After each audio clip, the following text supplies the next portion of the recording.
10.7 Rotational Kinetic Energy. The outline of this video is as follows.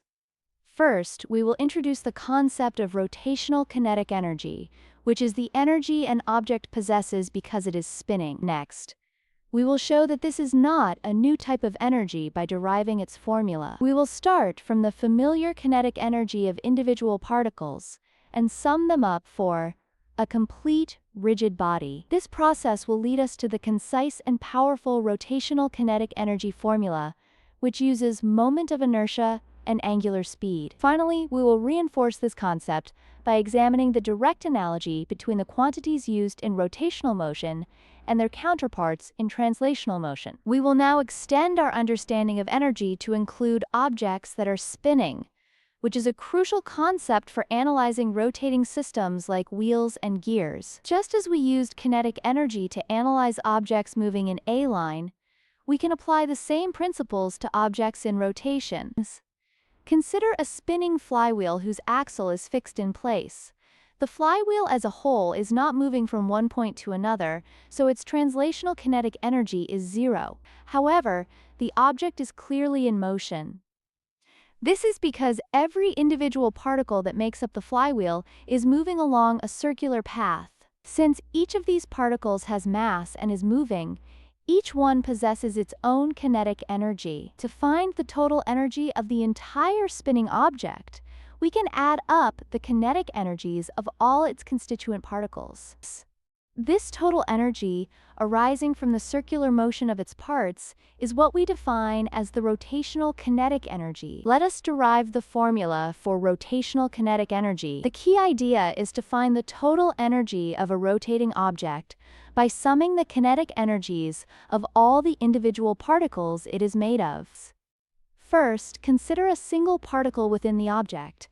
This particle has mass, m sub I, and a tangential speed, v sub I. Its kinetic energy is given by the familiar translational formula, k sub I equals 1/2, m sub I times v sub I squared. To find the total rotational kinetic energy of the entire object, which we call k sub r, we simply sum the kinetic energies of all these particles. Well, the crucial step is to relate this to angular motion. For any particle in a rigid body, its tangential speed, v sub I, is equal to its distance from the axis, r sub I, multiplied by the object's angular speed, omega. We can substitute this expression into our sum. Because every particle in a rigid object rotates with the same angular speed omega, we can factor the terms 1/2 and omega squared out of the summations.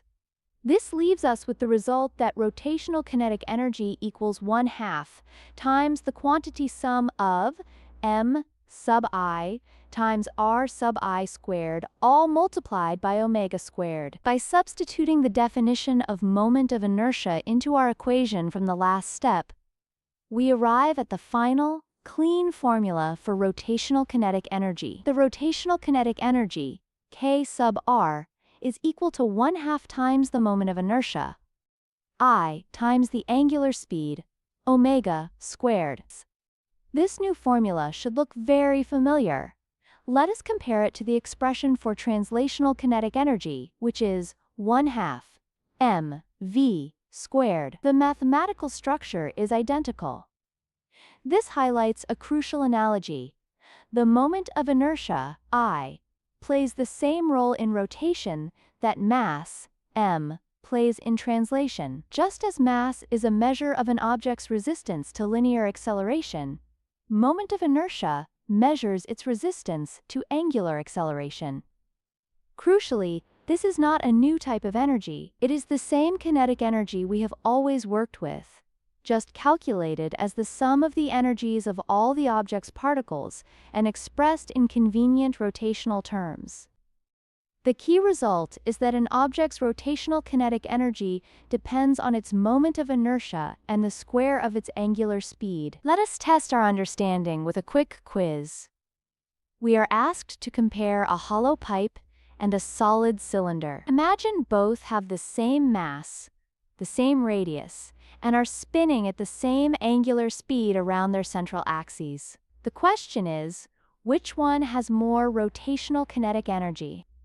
To answer this, we look at the formula for rotational kinetic energy, which is 1/2 times the moment of inertia, I, times the angular speed, omega, squared. Since both objects are spinning with the same angular speed, the object with the larger moment of inertia will have the greater rotational kinetic energy. Now recall that moment of inertia depends on how an object's mass is distributed. For the hollow pipe, all of its mass is concentrated at the outer radius. For the solid cylinder, the mass is spread out from the center to the outer radius. Because the pipe's mass is, on average, farther from the axis of rotation, it has a larger moment of inertia.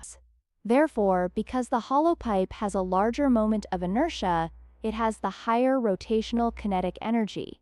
The correct answer is A. Let us apply our understanding of moment of inertia to a concrete example involving a system of 4-point masses. This problem will highlight how the choice of rotation axis is critical for determining an object's rotational properties.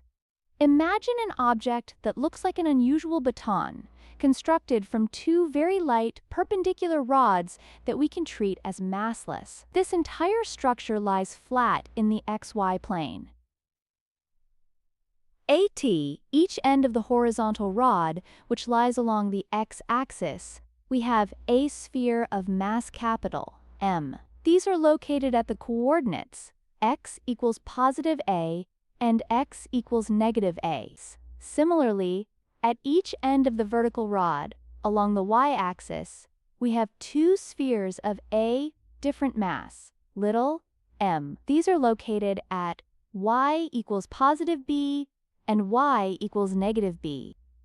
With this specific arrangement of masses, we can now proceed to calculate the moment of inertia for rotations about different axes. In this example, we will calculate the rotational properties of a system of 4 particles. Our first task is to find the moment of inertia and rotational kinetic energy when this system rotates around the vertical y-axis.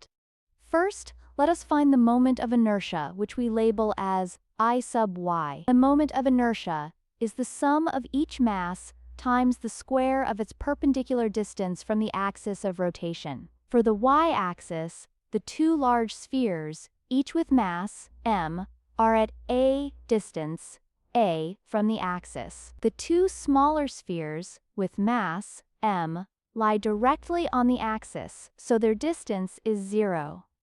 This means they do not contribute to the moment of inertia. Summing the contributions from the two masses, m, gives us m times a squared plus another, m times a squared, for a total of 2 times m times a squared. With the moment of inertia known, we can find the rotational kinetic energy.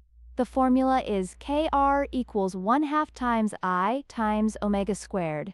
Substituting our result for I sub y gives 1/2 times the quantity 2 times m times a squared, all multiplied by omega squared. The factors of 1/2 and 2 cancel, leaving a final energy of m times a squared times omega squared. The essential result is that only masses at a non-zero distance from the axis of rotation contribute to the moment of inertia. Now let us analyze the same system, but rotating about a different axis. This example highlights how the moment of inertia is not just a property of the object, but of the object and its chosen axis of rotations.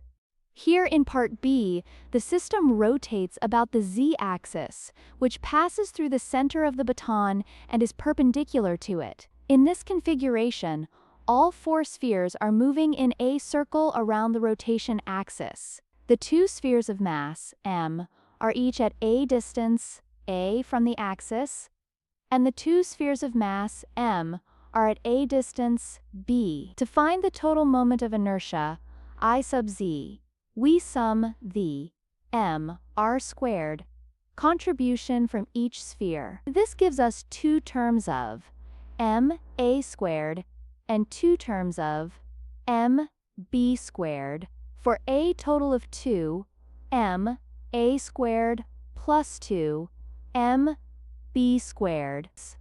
With this new moment of inertia, the rotational kinetic energy is found using the familiar formula K sub r equals 1/2 I omega squared. Plugging in our expression for I sub z and simplifying, we find the kinetic energy is the quantity m a squared plus m b squared, all multiplied by omega squared. The essential takeaway is that the moment of inertia, and thus the rotational kinetic energy, depends critically on the chosen axis of rotation. Let us now consider a special what-if scenario to build our intuition about how mass distribution affects rotation. We will explore what happens when the large masses, m, are much heavier than the small masses, m's. Recall from Part B that when rotating about the z-axis, the moment of inertia depended on all four masses. The expression was I sub z equals 2 times m times a squared plus 2 times m times b squared. Now, if m is significantly larger than m, the term containing the smaller mass, m, becomes negligible compared to the term containing the larger mass, m. We can therefore approximate the total moment of inertia by ignoring the contribution from the smaller masses. This simplifies the expression for I sub z to approximately 2 times m times a squared. The rotational kinetic energy simplifies in the same way, becoming m times a squared times omega squared. Notice that these are the exact same results we found in Part A for rotation about the y-axis. This means that if the smaller masses are negligible, rotating the baton about the y-axis or the z-axis requires the same amount of work and becomes energetically equivalent. Let us summarize the key points about rotational kinetic energy, which is the energy an object possesses due to its spinning motion. As we have derived, the formula is kr equals 1/2 times the moment of inertia I times the angular speed omega squared. It is important to remember that this is not a new form of energy. It is simply the total kinetic energy found by summing up the individual kinetic energies of all the particles that make up the object. The formula is a direct rotational analog to the one for translational kinetic energy. In this analogy, the moment of inertia, I, takes the place of mass, and the angular speed, omega, takes the place of linear speed, v. This means the amount of rotational energy depends on how the object's mass is distributed. For example, a hollow ring has more rotational energy than a solid disk of the same mass spinning at the same speed, because the ring's mass is farther from the axis. So rotational kinetic energy depends on an object's mass, how fast it spins, and crucially, how that mass is distributed relative to the axis of rotation. Let us wrap up by applying our understanding of rotational kinetic energy to a couple of conceptual questions. First, if an object's angular speed is doubled, what happens to its rotational kinetic energy? The key is to look at the formula. Rotational kinetic energy is proportional to the square of the angular speed, omega.